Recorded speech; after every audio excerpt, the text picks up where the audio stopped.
Então vamos direto ao ponto. Vamos falar nesse vídeo como vencer o pecado da imoralidade sexual. Este pecado é um dos pecados que mais assolam os homens cristãos. Muitos têm uma extrema dificuldade de vencer esse pecado, o pecado da imoralidade sexual. E temos o objetivo com esse vídeo de oferecer para você 5 passos de como vencer a imoralidade sexual que assola os homens cristãos. Eu já fiz 2 vídeos anteriores tomando como base o texto de 1 Tessalonicenses capítulo 4, no qual o apóstolo Paulo ele apresenta, inspirado pelo Espírito Santo, essa questão da imoralidade sexual. É importante que nós entendamos um pouco o contexto do qual a igreja de Tessalônica, que era uma igreja do mundo helenístico da época, o mundo grego, que era um mundo muito corrupto no que diz respeito à sexualidade. Inclusive, os próprios gregos tinham a sexualidade de uma forma muito corrompida, muito que escandalizaria a muitos de nós realmente. Existia também naquela época muitos filósofos e muitos pensadores que tinham visões diferentes do que Cristo pregou. E muitas vezes, por vezes, os apóstolos precisavam alertar a igreja de Cristo, a igreja do Senhor da época, acerca destes problemas. Um dos problemas, por exemplo, era o gnosticismo. Existia também o estoicismo que hoje está tão em alta. Naquela época, eles viam diferente dos outros gregos, que, como eu disse, tinham esse pensamento muito moral, os estoicos buscavam um certo controle em relação ao desejo sexual. Porém, era totalmente diferente daquilo que o cristianismo fazia, porque o cristianismo relacionava isso à santidade.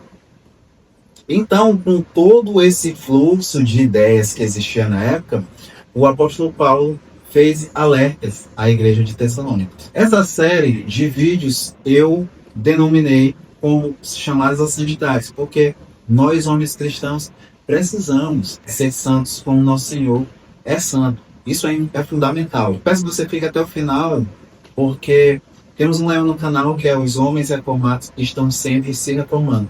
Eu peço que primeiro você assista o vídeo e, se ele te agregar, que você deixe seu like.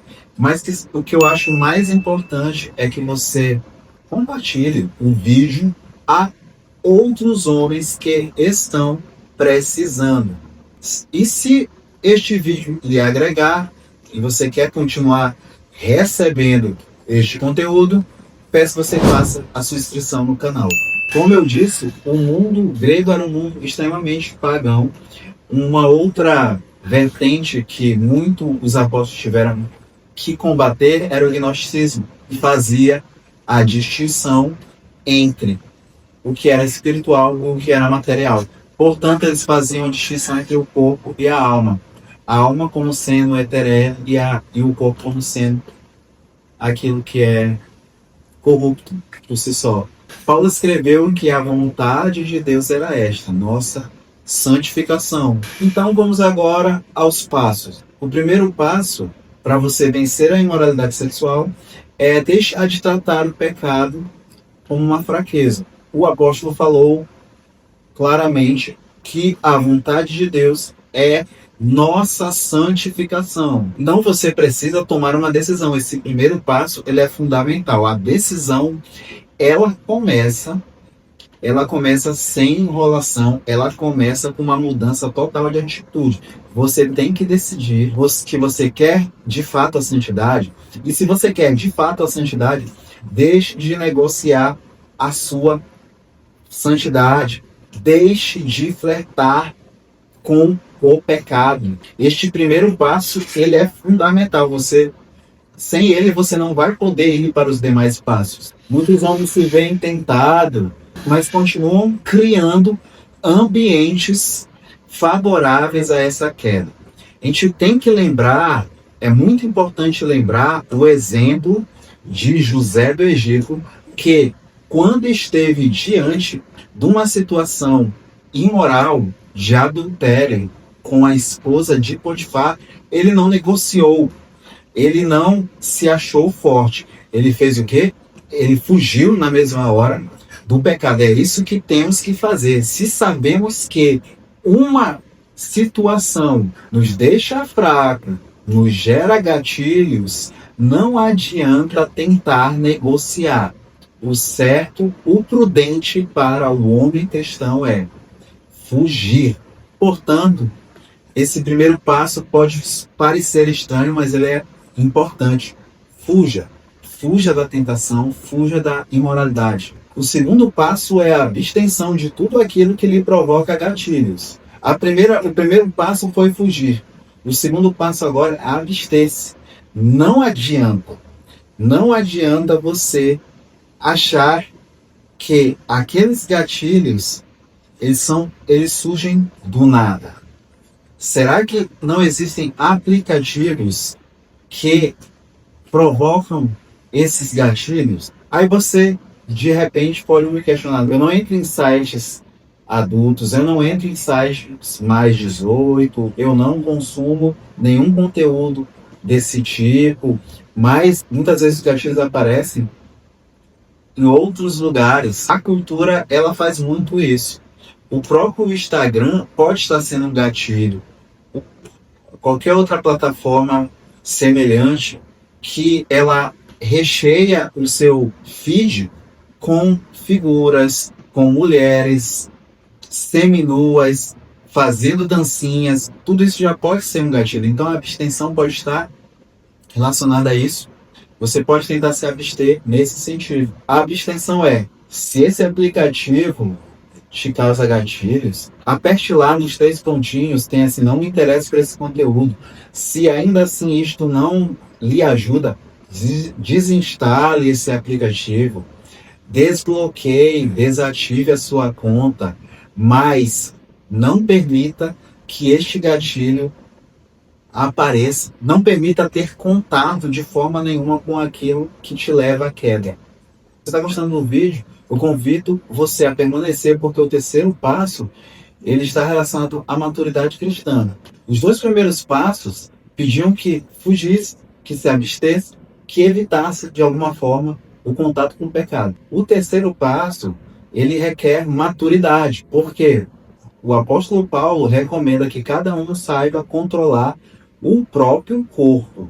Então este passo ele requer de fato uma maturidade maior. Não se trata de você estar fugindo ou de você não estar tendo contato com algo, mas é quando este pecado aparecer até você, que você saiba discernir o próprio corpo e controlar-se. Pedir para Cristo, para o Espírito Santo, esta ajuda. Pense bem, é Cristo e o Espírito Santo que nos dá força e nos controla em nossas fraquezas. Então, por isso que com Cristo somos mais que vencedores. Ele venceu o pecado, o domínio do pecado, para que nós possamos vencer. Então, peça forças a Deus para ter domínio com o seu próprio corpo. Vamos ao passo 4. Agora o nível vai subir ainda mais, porque o passo 4 fala que o pecado sexual é uma declaração de adoração espiritual. O primeiro passo, você teve que fugir. O segundo, abster-se.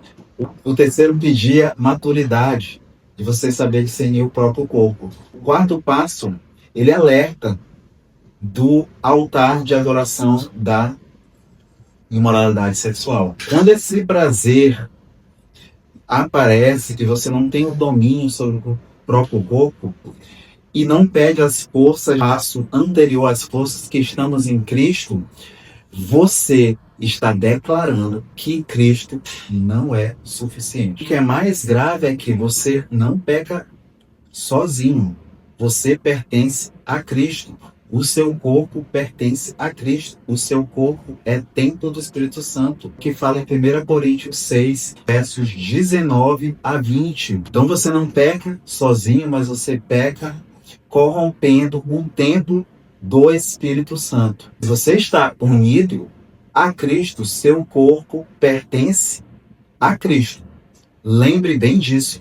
Portanto, esse quarto passo, ele é uma tomada de consciência importantíssima. Saber discernir o corpo. Permaneça no vídeo que vamos para o quinto passo. O quinto passo, ele exige uma tomada de decisão clara. No primeiro passo, você fugiu. No segundo, se absteve. No terceiro, exigiu a maturidade. O quarto passo, você teve que discernir um corpo. O quinto passo é a decisão. O quinto passo, você decide se adora a Cristo. Deus não nos chamou para a impureza. Então, esse confronto final é: ou você está na luta ou não está na luta. Tome essa decisão. Calvino alerta que a união com Cristo é a fonte de toda a santificação. Seguir a Cristo não exige um coração neutro. Logo, é fundamental que Cristo governe para que o desejo sexual não te governe. Então vamos recapitular. A santidade é a vontade de Deus. A abstenção é uma guerra real, portanto, se abstenha do pecado e da imoralidade sexual. O domínio próprio, ele exige disciplina. O pecado sexual é idolatria. E a questão final é a questão de adoração. Adore a Cristo e não aos prazeres sexuais. Dessa forma, busque ao Senhor, busque em oração e na leitura da palavra forças no Senhor para vencer esta guerra, para vencer este pecado. Eu quero te convidar neste momento para assistir o vídeo que está aparecendo agora.